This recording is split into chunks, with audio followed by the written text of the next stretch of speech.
I just think that we maybe need to reconsider how much foreign policy did have an effect on this election a little bit. And like, we know that 29% of Harris voters or non-voters.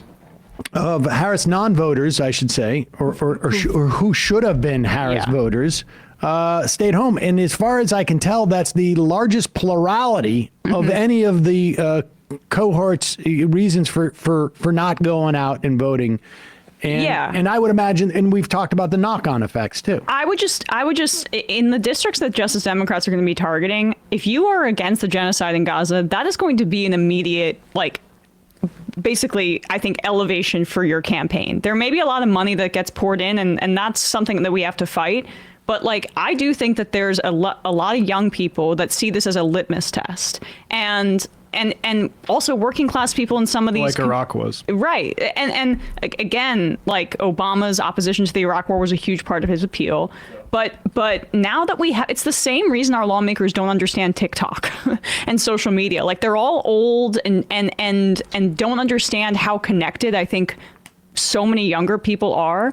And the idea that like live streamed brutality of this scale didn't have an effect on this election, particularly when people already feel like the Democrats don't represent their interests.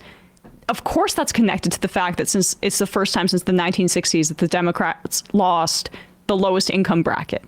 I mean, to me, I feel like you can definitely draw a connection there because it's such an easy narrative for people to rightly latch onto. It's just like, you don't get, my life's not getting better. It's rents through the roof, and Millions this is what your priority is. Going out the door, right? And that's and they don't understand. The Democrats don't even understand the media environment that most of us are baked in, and for their entire base, unless they're just watching cable news or whatever, young people saw the brutality that they were inflicting on Palestine, and I think that has broad, depressing effects, particularly for people who understand what it's like for their ancestors to have experienced enslavement or genocide as well.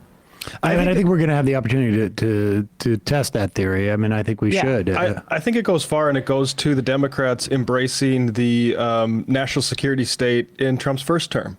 I think the embracing Liz Cheney was a outgrowth of sort of Russiagate-y, we need the generals to like stand up for us. And it's just insane that after the financial crisis, we had a candidate run on Goldman Sachs speeches, and then the Democrats were the ones saying we need to defend generals. I don't agree with what Trump's doing and the way he's attacking the generals.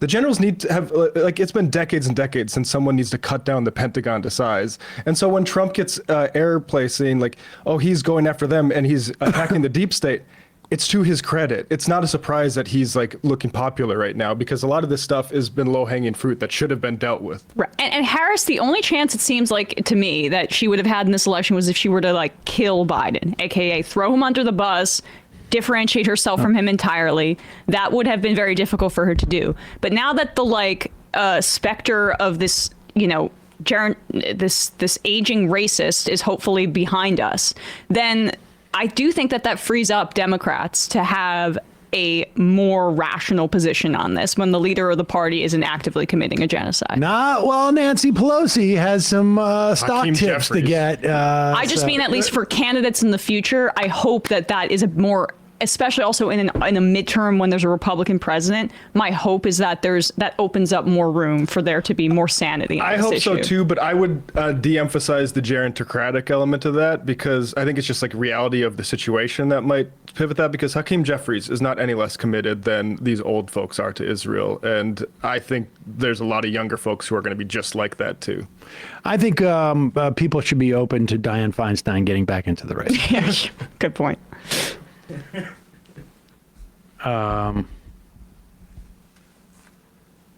It looks like Free Palestine is now hate speech on TikTok. So, well, the ADL says that is anti-Semitic, but not a salute. I give my heart to you. Not giving out his heart. What are you talking about? Not the Roman salute. I give my heart to you. Hey, I know everyone's on edge, but we're trying to push this IHRA definition of anti-Semitism through, and we can't have any distractions about the richest man doing Sig Heils while we're trying to get, college students kicked out of Columbia. Repeat, regarding being the opposition, resisting Trump and or working to stop his project at every opportunity, what's your assessment of Bernie Sanders voting to confirm Trump's appointment? Trump's appointment? Rubio, that's the... Okay. Shouldn't he be voting against Trump's entire agenda instead of being the greater fool and working with Trump where we can? I mean, I think, like, look, this is an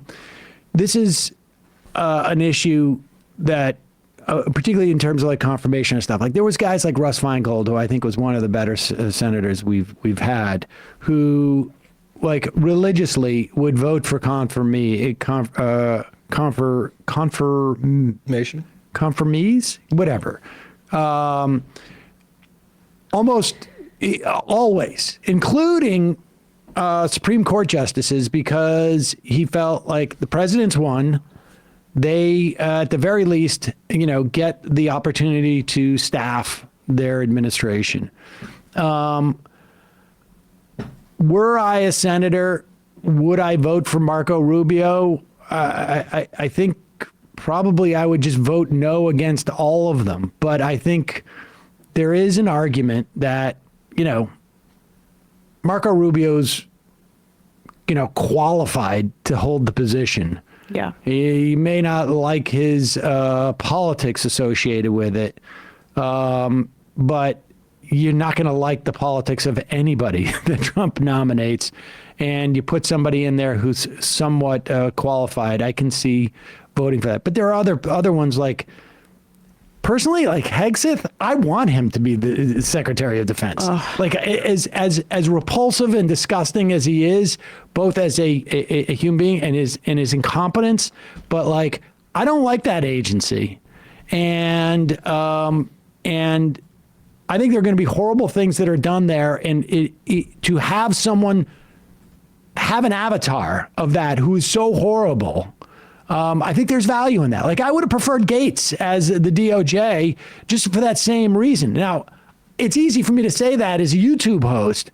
If I was a politician, I don't know that I could actually vote for him. Like, if I had to vote for him, I don't think I could actually do it.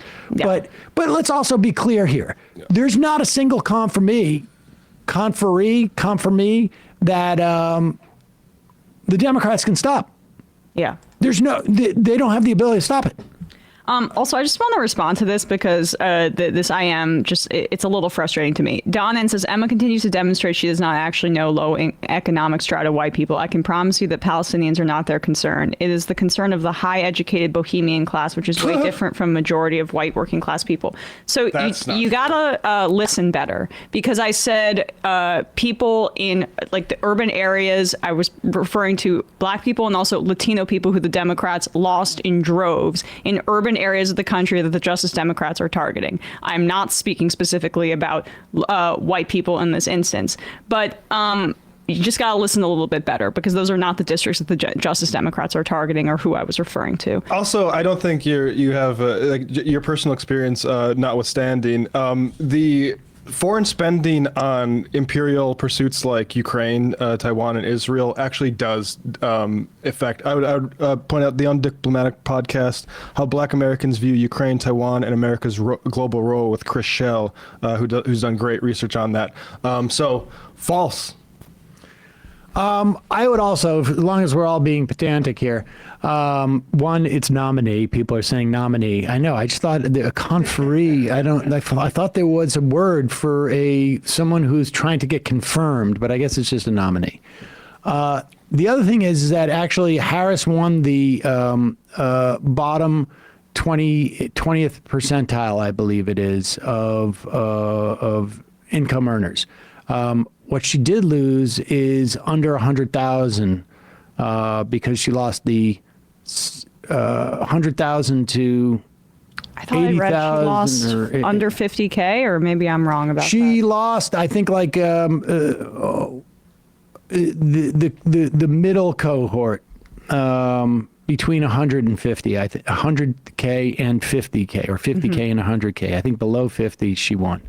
Hey, folks, don't forget to hit the subscribe button and check out our daily show. We do it every day at 12 p.m. Eastern for about 2.5 hours. We even take phone calls. You should check that out.